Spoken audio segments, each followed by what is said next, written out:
जे सातारा सांगली विधान परिषदेच्या निवडणुकीचं जे मतदान होणार आहे, या पार्श्वभूमीवर सातारा जिल्ह्यामधील राष्ट्रवादी काँग्रेसचे सर्व सन्माननीय जिल्हा परिषद सदस्य, पंचायत समित्यांचे सर्व सभापती, त्याचबरोबर नगरपालिकांचे आमचे सर्व सन्माननीय नगरसेवक आणि या जिल्ह्यामधील सर्व प्रमुख नेते मंडळी यांची बैठक आज पार पडली आणि या 18 तारखेच्या निवडणुकीच्या अनुषंगानं आपण काय भूमिका घ्यायची या संदर्भात कार्यकर्त्यांची मतं आज जाणून घेण्याचा प्रयत्न मी या बैठकीमध्ये केला। त्या पद्धतीनं मग प्रत्येक ज्याला कुणाला वाटलं त्या कार्यकर्त्यांनी डायसवर येऊन आपलं स्पष्ट आणि प्रामाणिक मत देण्याचा या ठिकाणी प्रयत्न केला। त्या पद्धतीनं आज ही बैठक या ठिकाणी पार पडली। जिल्हा परिषदेच्या निवडणुकीमध्ये नाही ठरलं हे की सगळ्यांनी एका मतानं निर्णय घेण्याचा अधिकार मला दिलेला आहे।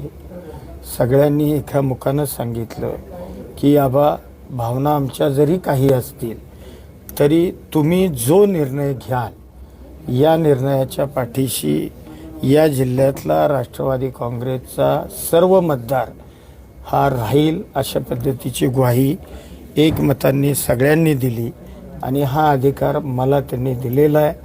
त्यामुळं हा आता पुढं भविष्यात हा निर्णय जो मी घेईन त्या पद्धतीने सगळे जिल्हा परिषदेच्या निवडणुकीमुळे तुमचा निर्णय ठरलेला नाही। हो, आता भावना सगळ्यांनी व्यक्त केल्या, ज्या काही कटू चांगल्या काही भावना असतील त्या व्यक्त करण्याचा प्रत्येक सभासदांनी प्रयत्न केला।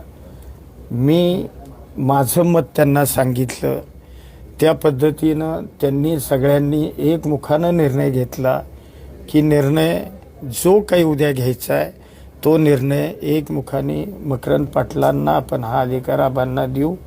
आबा जो निर्णय घेतील त्या निर्णयाप्रमाणे या जिल्ह्यामधला मग नगरपालिकांचे नगरसेवक असतील, जिल्हा परिषदेचे सदस्य असतील, त्याचबरोबर आमच्या सभापती पंचायत समित्यांचे असतील, त्या पद्धतीनं ते भूमिका घेतील। महायुतीतील उमेदवाराला मतदान करण्याचा निर्णय अजून तळ्यात आहे का तुमच्याकडनं? नाही, आता आज मला अधिकार तर दिलाय ना।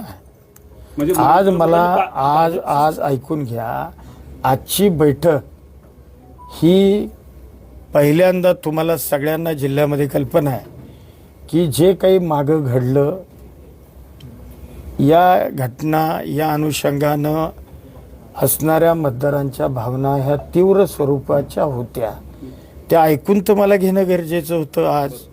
आज त्यांना त्यांच्या भावना ह्या मोकळ्यापणानं मांडण्याकरता आजची बैठक मी आयोजित केली होती। त्या पद्धतीनं ज्याला कुणाला वाटलं त्यांनी भूमिका आज या पक्षाच्या व्यासपीठावर मांडल्यात आणि त्यांनी सगळ्यांनी ठरवलं की या निवडणुकीचा निर्णय जो काही घ्यायचा तो मकरंद आबांना आपण एका मतानं सगळ्यांनी अधिकार देऊ, असा निर्णय आज त्यांनीच बैठकीत पण भाजपला अजूनही राष्ट्रवादी आणि शिवसेनेची धास्ती आहे। जरी आजची बैठक झाली असली तरी सुद्धा त्यांना धास्ती आहे अजून। नाही, आता त्यांना का धास्ती आहे मी त्याचं सांगू शकणार नाही। कदाचित कालच्या निवडणुकांमध्ये जे काही कटू वाईट आठवणी असतील किंवा आहेत या अनुषंगानं कदाचित त्यांना ते वाटलं असण्याची शक्यता आहे। पण तुमच्यापर्यंत त्यांची जी काही प्रतिक्रिया आहे ते तुमच्यापर्यंत पोहोचल्या, पण तुम्ही तुमच्या वरिष्ठांपर्यंत जे काही आता चर्चा झाली ती सांगणार आहात का? आणि महत्वाचं म्हणजे महायुतीच्या समन्वय बैठक जी काल झाली त्याला तुम्हाला निमंत्रण होतं का, किंवा तुम्ही असाल, शंभूराज देसाई असतील, तुम्ही दोघंही त्या बैठकीला आलेला नव्हता म्हणून हा प्रश्न? नाही, कालच्या बैठकीचं म्हणजे स्वतः मला भारतीय जनता पार्टीचे प्रदेशाध्यक्ष सन्माननीय रवींद्र चव्हाण साहेबांनी फोन केला, शिवेंद्रराजेंचा मला फोन आला, जयकुमार गोरेंचा मला फोन आला आणि त्या तिघांनीही मला बैठकीला उपस्थित राहण्याची जरूर विनंती केली। परंतु मी त्यांना स्पष्ट शब्दात सांगितलं की अद्याप माझ्या लोकांची बैठक मी घेतलेली नाही, त्यांची मतं मी जाणून घेतलेली नाही आणि त्यांची मतं जाणून न घेता मी जर आपल्या बैठकीला उपस्थित राहिलो तर माझ्या पक्षामध्ये त्या संदर्भातला चुकीचा मेसेज जाईल.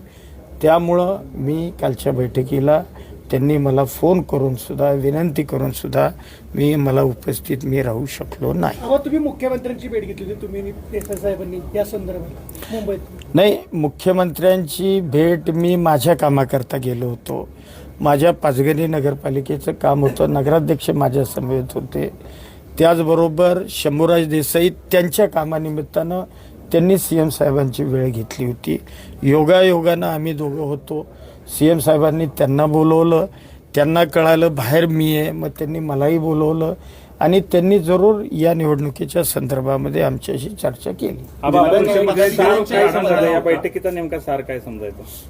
या बैठकीचा सार एवढाच राहील की आज पक्षाचे सगळे आमचे सन्मान्य मतदार सदस्य हे आज एका विचारावर येऊन सगळ्यांनी स्पष्टपणानं परखडपणानं सांगितलं की आबांना हा आपण सगळ्यांनी एकमुखानं अधिकार देऊया. मुद्द्याचं सांगत नाही, हं? मेन मुद्द्याचं सांगत काय नाही. म्हणजे? एकत्र झालं बैठकीचं, पण तुमच्याकडून ठरलं का? आता हे बघा, ऐकून घ्या. हे बघा, एकमुखानं मला निर्णय दिला. माझ्या सुद्धा वर पक्षाची वरिष्ठ मंडळी आहेत, मला त्यांच्याशी बोलावं लागेल. वरिष्ठांपर्यंत अगदी आमच्या महायुतीचे नेते, या महायुतीच्या नेत्यांबरोबर मग मुख्यमंत्री साहेब आमचे असतील, दोन्ही मुख्यमंत्री महोदय असतील, या तिघांच्या कानावर तरी मला आमच्या सगळ्या सन्मान्य सदस्यांच्या भावना ह्या घालणं माझं काम आहे ना. आज जर मला त्यांनी एकमुखानं हा निर्णय घ्यायचा अधिकार जर दिला आहे तर वरिष्ठांच्या कानावर माझ्या सदस्यांच्या भावना या जिल्ह्यातल्या घालणं हे माझं कर्तव्य आहे. तुमची वैयक्तिक भूमिका आहे मंत्री म्हणून मला मी नाही ना मतदार ह्याचा. काल उपमुख्यमंत्री एकनाथ शिंदेंनी आम्ही युतीतूनच ही निवडणूक लढवतो असं स्पष्ट सांगितलं आणि युतीचे उमेदवार निवडून येतील असंही सांगितलं होतं. मग युतीचे उमेदवार निवडून येणारच ना. ज्या वेळेला महायुतीमध्ये आम्ही एकत्रित काम करतो, महायुतीचे उमेदवार निवडून येणारच ना राज्यातले. जिल्हा परिषदेमध्ये वाटा राष्ट्रवादी आणि शिवसेनेकडनं मागितला जातोय का? जिल्हा परिषदच्या मध्ये जो गदारोळ झाला होता त्यानंतर राष्ट्रवादी आणि शिवसेना म्हणजे जिल्हा परिषदेत वाटा द्या, आम्ही तुम्हाला मदत करतो अशी भूमिका आहे का काही? नाही, विषय एक ऐकून घ्या. ही भावना म्हणजे जे काही घडलं निवडीच्या वेळेला पदाधिकारी त्यावेळेला तेव्हापासून ते आजपर्यंत सन्मान्य सदस्यांच्या भावना ह्या तीव्रच आहेत. आता त्या भावना त्यांच्या ज्या आहेत, ज्या मी ऐकल्या, त्या वरिष्ठांच्या कानावर तर मला घातल्या पाहिजेत. मग जे घडलं तो विषय असेल, जे उद्या काही करणार आहात तो विषय असेल, किंवा सन्मानाची वागणूक देण्याचा विषय असेल, हे विषयच आहेत यामध्ये की आम्हाला बाबा सन्मानाची वागणूक दिली गेली पाहिजे. त्यात चुकीचं काय? आपण एक महत्त्वाचा विषय आहे की आज भाजपची एक बैठक पार पडते, तर त्या बैठकीला आपल्यातलेच काही सदस्य त्या ठिकाणी आहेत. तर याबाबत काय तुम्ही आपल्या चिन्हावर निवडून आले? आपल्या चिन्हावर, माझ्या चिन्हावर निवडून जे आले, जे जिल्हा परिषदेच्या निवडणुकीला फुटले, त्यांचा आमचा कुठलाही संबंध नाही. ते आता आमचे नाही. निर्णय अद्याप कधी कळेल? निर्णय आता वरिष्ठ ज्या वेळेला वरिष्ठांशी आम्ही चर्चा करू, म्हणजे आमच्या महायुतीचे जे तिन्ही नेते आहेत, या तिन्ही नेत्यांशी चर्चा करून, कारण आता मतदानालाही 4 दिवस राहिले, त्यामुळं लगेचच निर्णय आम्ही त्यांच्याशी चर्चा करून घेऊ. शेवटच्या टप्प्यात आहे. बरं, आता मी आज रात्री सांगली जिल्ह्याची बैठक लावली. सांगली जिल्ह्यातली राष्ट्रवादी काँग्रेसच्या सगळ्या प्रमुखांची आणि सन्मान्य सदस्यांची सांगलीची आज रात्री मी एकत्रित बैठक लावलेली आहे.